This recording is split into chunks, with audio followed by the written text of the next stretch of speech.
and welcome to the Midrasha. We have new faces today. Batia, welcome. What's your name? Shoshana. Shoshana.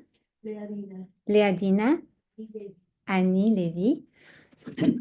So this is Laurie, Sarah, Sharon, Jessica, who's our sponsor today. We're going to mention in a few minutes. Cathy, Mylène, Mrs. Abraham, right? Sarah Batia, Metal, Daniel, and Nestle, and we have Olivia coming. So welcome here. It's a safe space for everyone to come, join, learn Torah. This is a place of elevation. This is a place of growth that we have, thank God, every Wednesday. Today is a special schedule, but usually we learn from 9 a.m. to 2:30 p.m. Yeah, 2:30 p.m., 3 p.m., depending. So you're invited to come back whenever you'd like. You are you have to come back until you give birth. No, I'm kidding. But most of the ladies come every week. We have people who come after they finish their morning, and other people who come for the morning start and leave after. But anyways, it's always a pleasure to have new ladies join the club, and because the more we are and the higher we get, because we get this connection of being all together in this learning, and it always adds up a little bit of light. So each person that comes brings her own light, and it helps us elevate to higher realms. So Baruch Hashem, today the Midrasha is dedicated. So the lunch is sponsored by our friend Jessica Elmaleh for the memory of her dear mother and the elevation of the soul of the neshama, the Eloi Nishmat of her dear mother Chaya Victoria Bat Simcha. Welcome. Hola kavod for coming. And I will invite you whenever you'd like to come, to stand, to take whatever you'd like from the buffet. The only thing I'm going to ask you, if you can do the brachot, Le'ilui Nishmata. So it's Chaya Victoria Bat Simcha, Bezrat Hashem. All those little savory petit four are mezonot. Then you have some salads that are ha'etz. You have another mezonot that is a sushi cake over there. Sufganiyot, first sufganiyot of the long series of sufganiyot. Okay, and you also have some beverages. So please feel free to help yourself, make yourself at home. This is your home, and feel very welcome. And we're also going to dedicate the class les Refoua Shelema, Yosef Ishai ben Daniel Miriam, Shulamit Sulika bat Rivka, Raphael Yaish ben Chana, Laurence Aviva bat Sarah. And because it's always nice to announce good news, Laurence Aviva bat Sarah is back in Miami after chemotherapy in France. She's feeling better, Baruch Hashem. She still needs oral chemotherapy, but she's better, Baruch Hashem. So it's Baruch Hashem, it's a great news. Sorry. And les Refoua Shelema also Caroline Yehudit bat Joël Eliane Sima. Excuse me. I'm also taking care of the Zoom.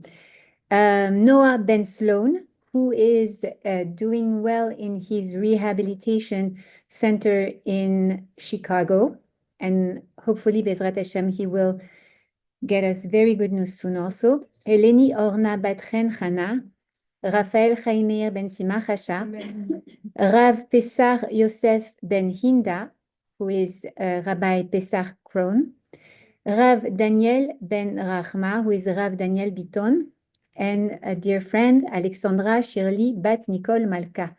Bezrat Hashem, we should hear only good news. If you have anybody else that you would like to include today for Refoua Shelema, please speak up. Rachel Bat Anna Bat Rachel.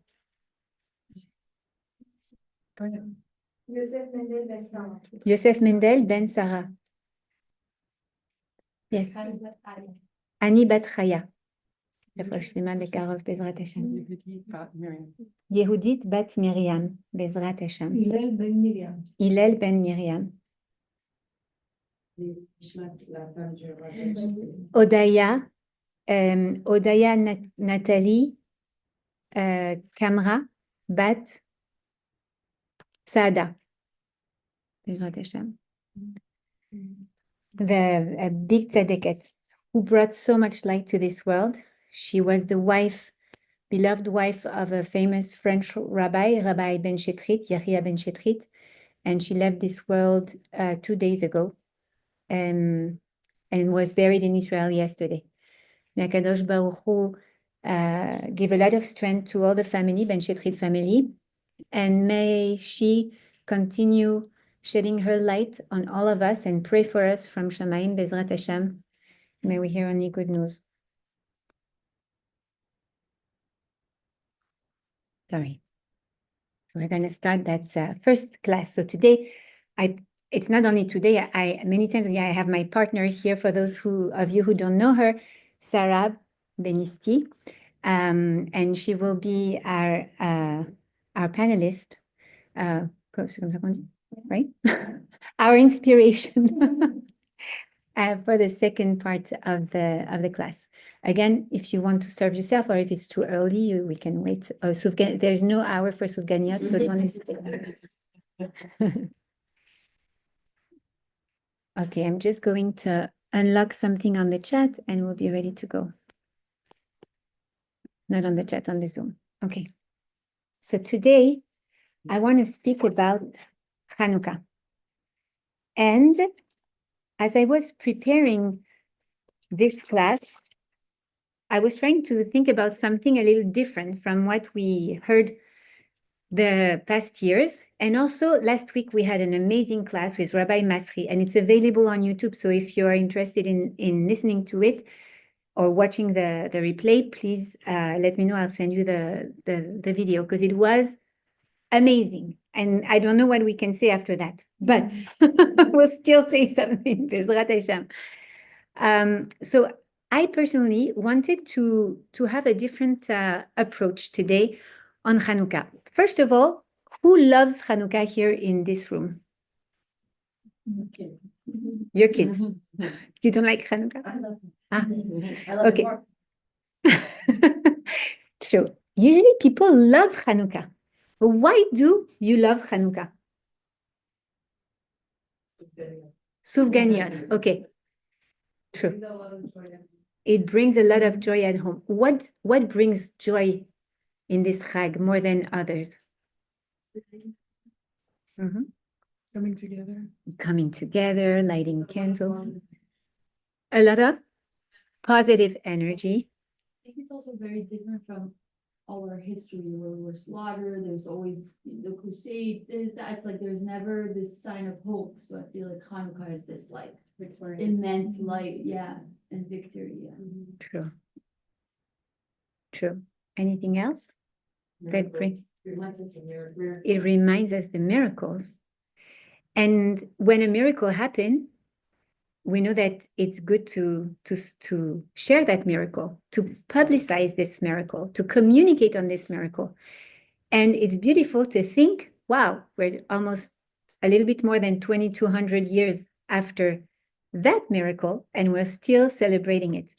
And as Rabbi Masri said last week, it's not because of that. It's because we are living this miracle. We are today entering Chanukah, and I think a year and 2 months after October 7th, we understand better than never what it means to celebrate light over darkness, what it is to fight for our Chanukah rights, for the Chanukah light, that is really the light of Judaism.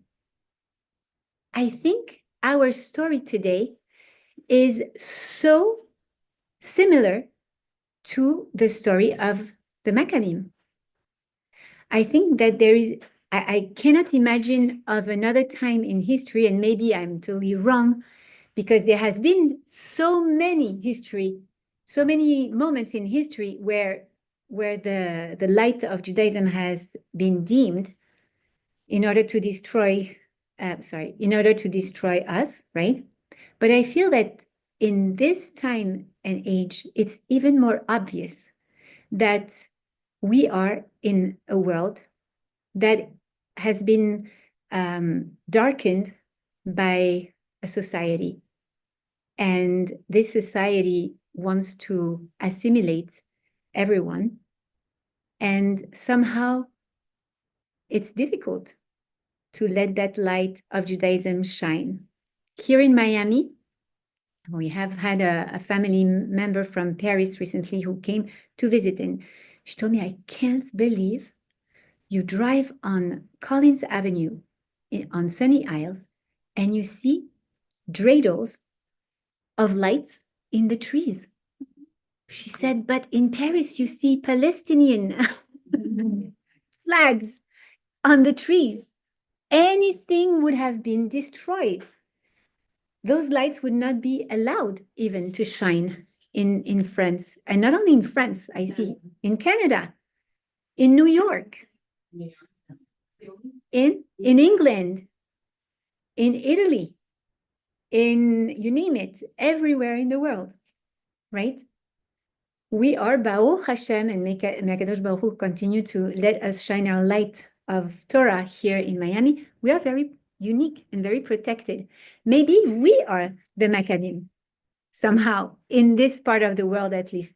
Not in Eretz Israel. There's other. Doris, welcome. And please welcome our dear Isaac, baby Isaac, we are very honored to host today. So what I wanted to discuss with you today is actually the difference of what appears to be and what is really our essence. Because as Jews living in exile for 2,000 years, we have been traveling. I was speaking very shortly with Mrs. Annie Levy, right? And you told me I was born in Spain, and then you went to Venezuela, and then to Miami, right? And you speak French because you're from Morocco originally. And I went to school, French school. The French school. Yeah. Most of us have been in different countries. We all come from somewhere else. We were born somewhere. We had to leave that country many times because of anti-Semitism, right? At least for some of us, I know that this is the case. And we arrived in Miami. Wherever we were before, we always had to melt in the population, somehow to assimilate, to remain Jews and to remain connected Jews, but at the same time, to live among this nation that was our host. On Monday, I received my American passport. And I'm telling you, I was very, very emotional. So that after 21 years of living here, yes, it's a big celebration. But why was it a big celebration? I mean, like, I could be prouder to have my Israeli passport, right? Which I still don't have. I don't live there, and I don't have parents who are Israeli. But this is not the nation, this is a nation that has welcomed me, that is where I can stay. I can be a free Jew. I can practice my religion. I can live with HaKadosh Baruch Hu, and everybody thinks it's normal, right? So I am very grateful to that nation, and therefore I pray for that nation, right? We pray in the synagogue. We pray for the president of the United States. We pray for the nation to be fruitful and successful and to be in peace, right? And yet, I'm still a Jew. But I have to live somehow in this world. The way I dress up is for sure, it's a way that a Jew dresses up. But when you look at me in the street, you cannot tell if I'm a Jew or not a Jew, because somehow we also mixed up with the way of dressing of America or of Western world, right? One day, one of my sons, who is in a yeshiva here in Miami, forgot his jacket to daven. And the Rebbe told him, I'm sorry, but you have to go out of the minyan. You cannot pray with the minyan if you don't have your jacket. And my son told him, listen, I know this is a Ashkenazi shul. We are now davening in the Sephardi minyan. And to tell you the truth, my ancestors never wore a jacket to pray. It's more important for me to be in the minyan and pray with the minyan. My ancestors were wearing a galabia or a sudra, but not a jacket. Please let me stay in. And the Rebbe told him, you know what, like, never thought about that like this. But yes, somehow we came in exile and we adopted the culture of the country we were in. And not only that, but we elevated that culture. And this is our role. This is why there is this exile. This is why HaKadosh Baruch Hu created this diaspora of the Jewish people. Why? Because there are nitzotzot of HaKadosh Baruch Hu in the entire world. And it is our job to elevate them. With this Western dress that I'm wearing right now, right? Isaac agrees with me. With that Western dress that I am wearing right now, I am elevating particles of divinity, not only from here, but because it's from H&M and another thing that probably comes from China, those particles from China, from Spain maybe, or Morocco, because Zara and H&M produce a lot in Morocco and Spain. Also, hello, how are you? Welcome. So I'm doing a job that I would not have been able to do if I were just in Eretz Israel. We were spread in order to create and to bring and to elevate some particles of divinity that are hidden in the entire world. But at the same time, I have to remember who I am. And it's not easy to remember who I am when I am also mixed in a culture that is not my culture. But it is important for me to be in that culture and elevate that culture towards greater realms, right? And we are in this world also to be an or lagoim, to be a light to the nations. And therefore, when we are in exile, and when we are absorbed somehow a little bit in that culture, we also elevate that culture and we enable to bring light in this culture, okay? Now, why do we like Chanukah so much? You know why? What? Sorry. If I were to light up a candle right now in this bright day, would you be impressed by the light of it? Not so much. Why? Maybe if it's a scented candle, we would appreciate the scent of it. But when you light up a candle during light time, during daytime, you don't see how bright this candle is. You cannot appreciate the value of this light. But when days are shorter, when the light starts becoming less and less important, when it's dimmed, when there is more and more darkness, like the months of Kislev, right? Since Tishrei, we continue. Sorry, we continue. I think there's someone downstairs, and actually she left already. We continue reducing the amount of light, and the nights are more important than the days, right? So in this moment of time, this is the moment of the Jewish calendar when we can appreciate the light even better. This is the moment when we can see that the light of Am Israel shines bright. So that's why it happens at that moment. And I think that's what we appreciate so much. There is a mitzvah to observe, to sit and observe the lights. Why? Because we have to meditate. This is the light that I bring, that we bring in the world. And it's also very interesting to understand that where do we light?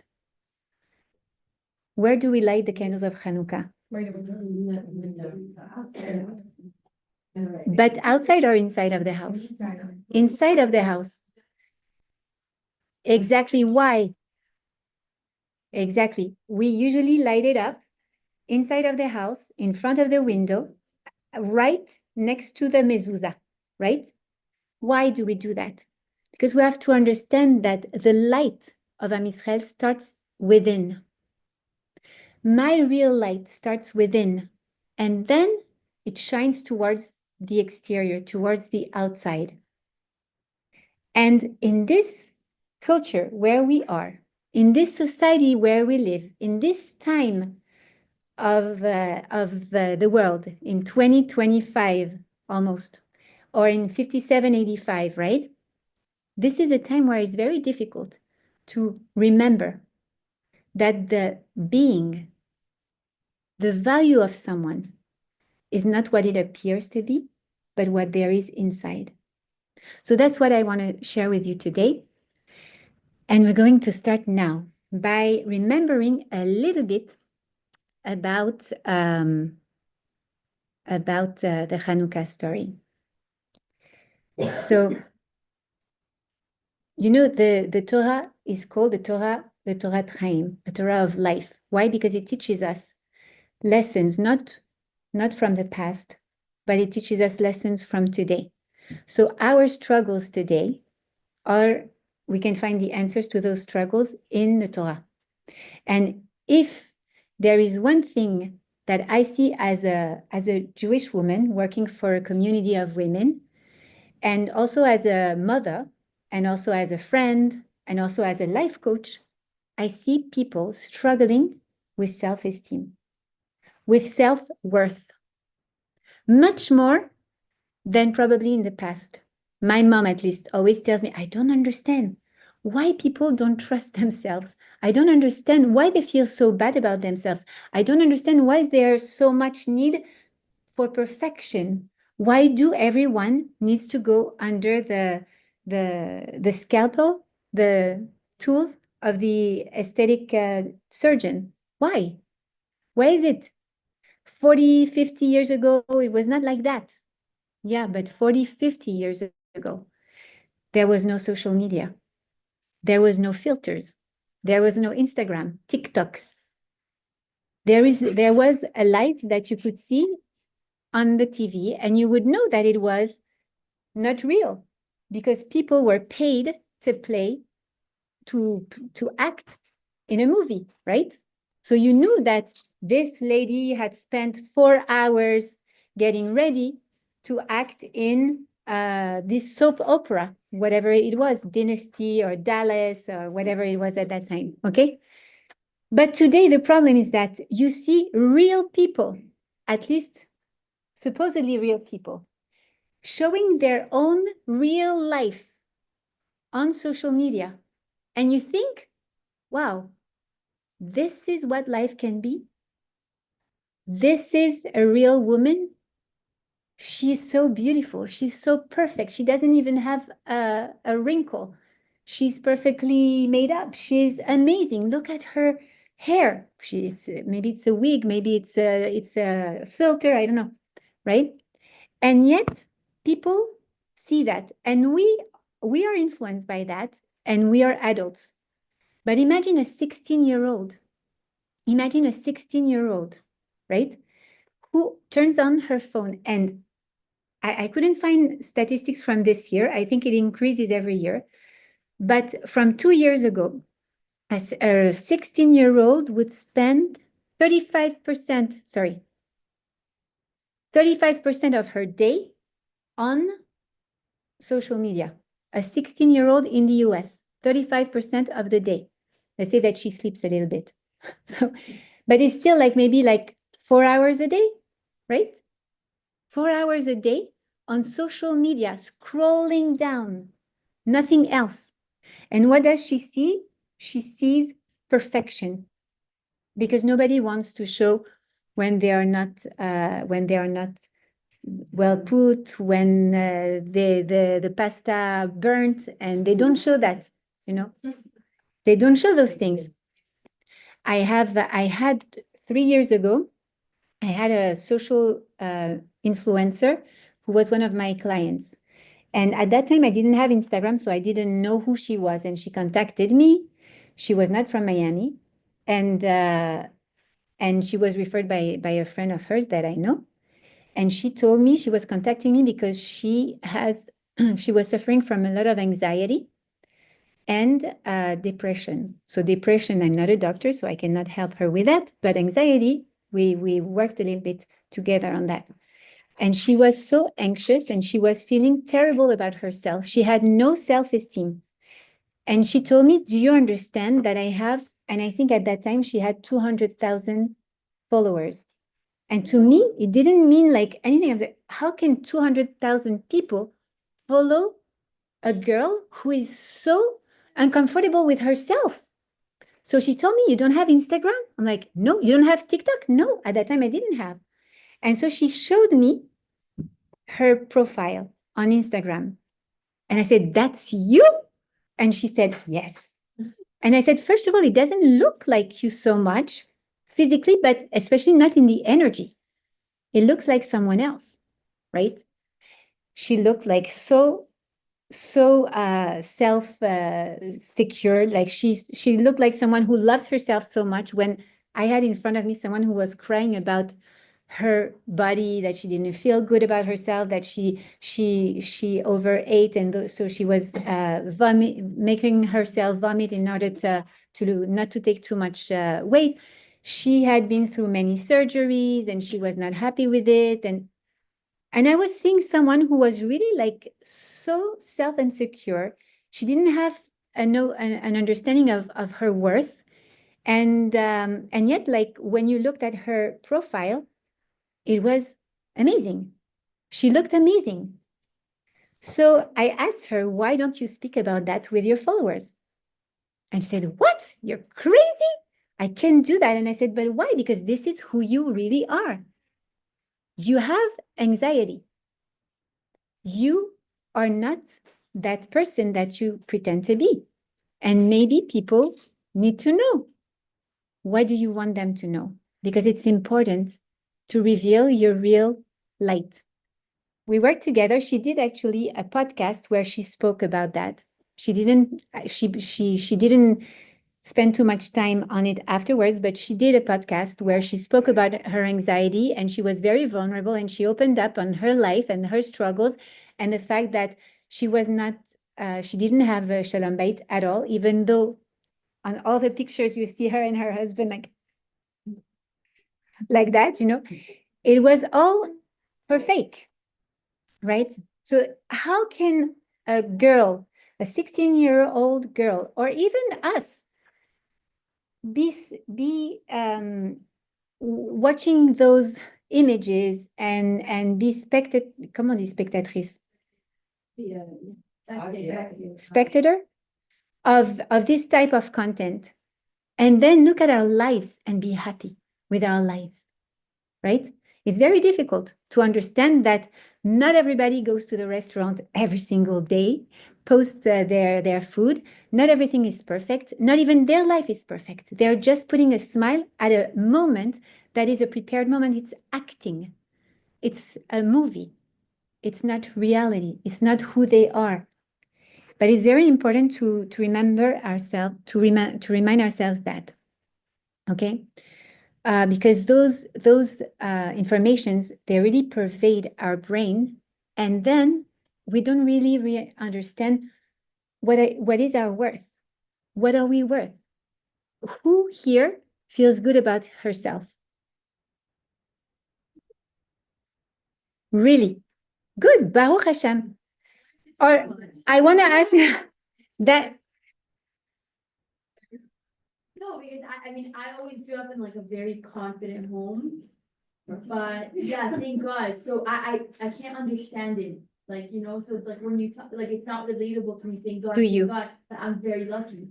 Like, I'm thankful. And it also, every day. I know you a little bit. You're the kind of person to work on yourself and to be very connected to who you truly are, to your neshama.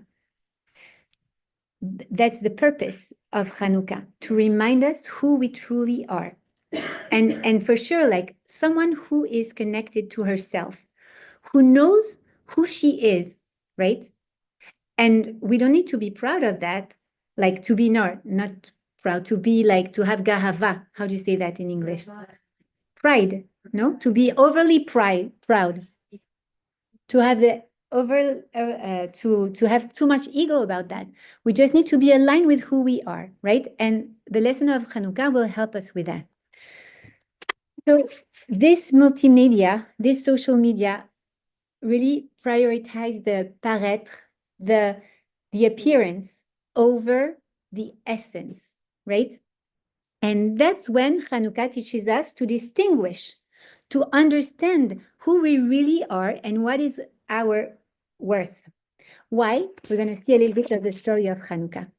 So, very soon, in 2 weeks, we're going to start, or maybe next week, I don't know, we're going to start learning Megillat Esther together on the text, right?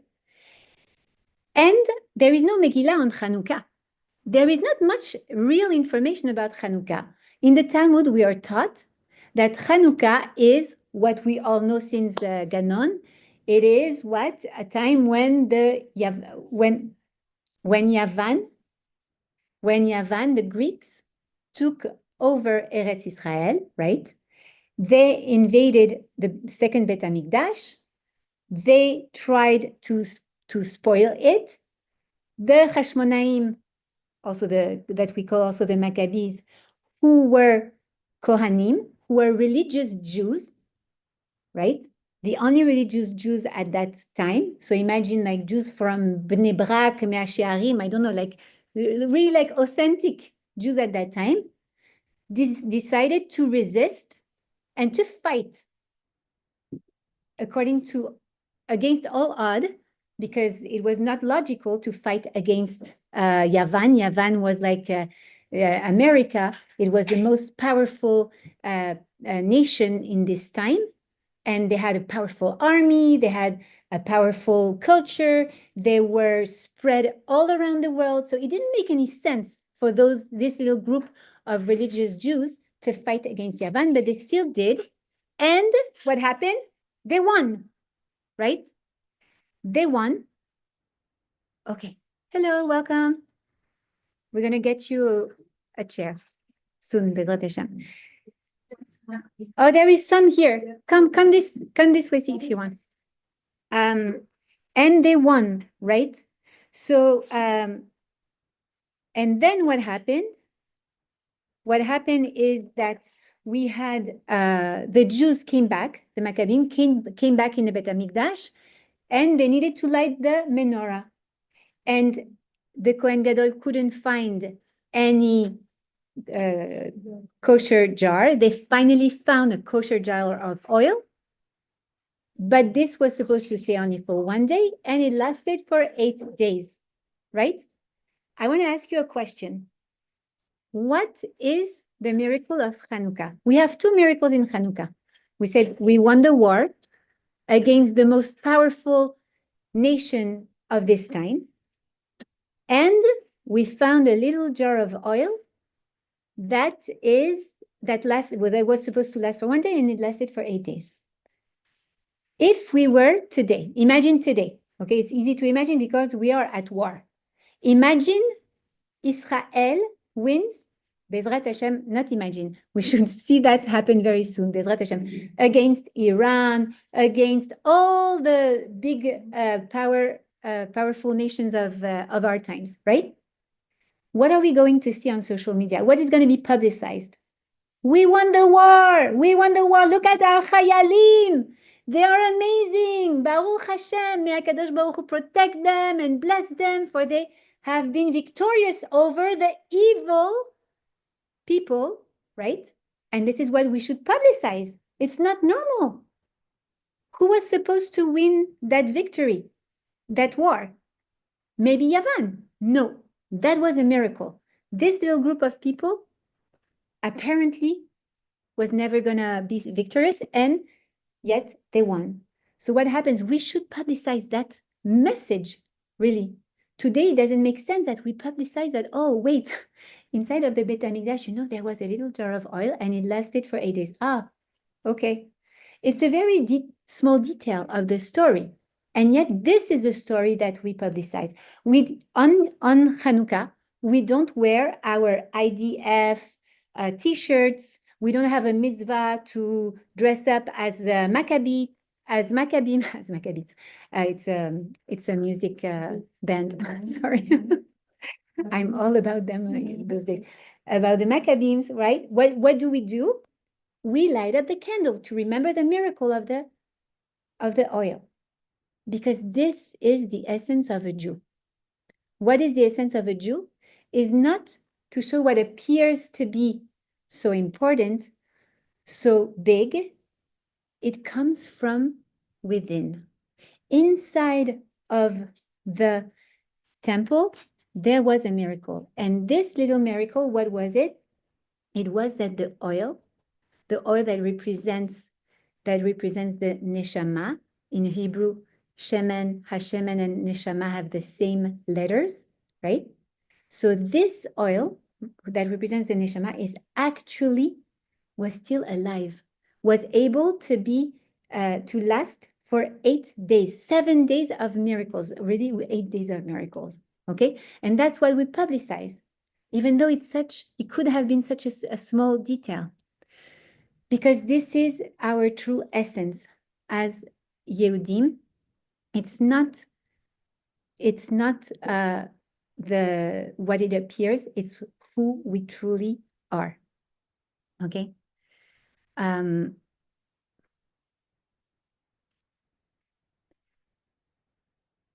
So Yavan, the Greeks against the Yehudim, is prioritizing the external appearance, the logos, the reason, and the cult of the body, right?